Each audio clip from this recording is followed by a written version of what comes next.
ખેડાની વાત કરીએ તો ખેડા જિલ્લાના ગળતેશ્વર તેમજ સેવાલિયામાં બ્લેક ટ્રીપની લીઝમાં ગેરરીતિના આક્ષેપ થયા છે। જી હા, સાથે જ બ્લાસ્ટિંગ કરતા સ્થાનિક રહીશોને મુશ્કેલીઓ પડી રહી છે। લોકોના ઘરોમાં તિરાડો પડી જવાથી ગમે તે સમયે દુર્ઘટના સર્જાવાની ભીતિ સેવાઈ રહી છે। સરકારી નિયમોની એસી કી તેસી થઈ રહી છે તેવું સ્પષ્ટપણે જોવા મળ્યું છે। તો આ અંતર્ગત વાત કરવામાં આવે તો સરકારી નિયમોની એસી તેસી કરતા બ્લેક ટ્રેપ ક્વોરી તેમજ લીઝ ધારકો દિવસ રાત મશીનો ચલાવી ડસ્ટ ઉડતા લોકો તેમજ મૂંગા પ્રાણીઓના શ્વાસમાં પણ તકલીફ પડે છે, શ્વાસ લેવામાં પણ તકલીફ પડે છે। તો શ્વસન તંત્રની મોટી બીમારીનો ભોગ બની રહ્યા છે લોકો અને પશુઓ।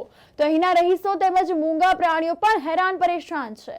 ઓવરલોડેડ ડમ્પરો પણ બ્લેક ટ્રેપનો બેફામ ખનન પર કરી ઉઠાવી રહ્યા છે અને આ માલ જે છે તે ઉઠાવી રહ્યા છે તેવું સ્પષ્ટપણે જોવા પણ મળ્યું છે। દ્રશ્યો પણ સામે આવ્યા છે।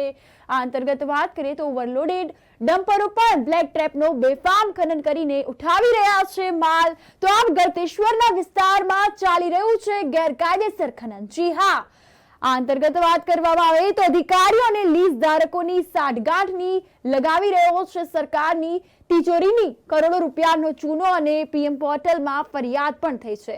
આમ થઈ રહ્યો છે સાઠગાંઠથી સરકારની તિજોરીને ચૂનો ચોપડવાની કામગીરી। તો આ અંગે કાર્યવાહી કરવામાં આવે, તંત્ર આ બાબતે ધ્યાન લે તેવી પણ લોકોની અને ત્યાંના સ્થાનિકોની માંગ ઉઠવા પામી છે।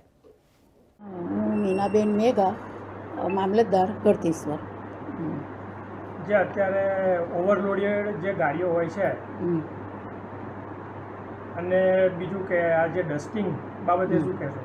ડસ્ટિંગ બાબતે જો એની ફરિયાદ મળશે તો હું પ્રદૂષણવાળાને ડસ્ટિંગ અંગે અને જે આ ઓવરલોડની છે એ અમારા હસ્તક આવેથી અમે એની જે તે કાર્યવાહી આગળ કરીશું।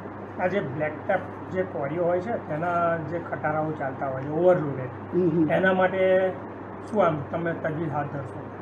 એમાં ઓવરલોડ અંગે અમારી જે નિયમ અનુસાર જે કાર્યવાહી હશે એ અમે આગળ કરીશું। ઓવરલોડ અંગે આપણે ગળતેશ્વરમાં રહીએ છીએ અમે। બ્લાસ્ટિંગ થાય છે અહીં ગળતેશ્વરમાં, એ વાત સાચી છે? બ્લાસ્ટિંગ થાય છે, રોજ થાય છે, 2-3 થાય છે, કાયમના વેગન ઉડાડે છે। ઘર આવડે જ રિપેર, આપ જોઈ શકો છો, આવડે જ રિપેર કરાયા બધા ઘર। બહુ નુકસાન થાય છે, ઘરને નુકસાન થાય છે। આવા કેટલા ઘરોને આમ સામાન્ય નુકસાન? બધા ઘરોને એવું જ છે, આ પોઝિશન છે બધાને। તો સરકારને તમે કંઈ કહેશો ખરા? કહીશું ને કે ભાઈ આવી રીતે ધીમેથી કરે, લોકો એમનો ધંધો કરતા હોય તો કરી શકે, બરાબર છે। આપણું નુકસાન થાય એનું ભરપાઈ કોણ આપે? હમણાં જ તમે જોયા, આપણે મેં 2 લાખ રૂપિયા ખર્ચો કર્યો છે ઘરમાં।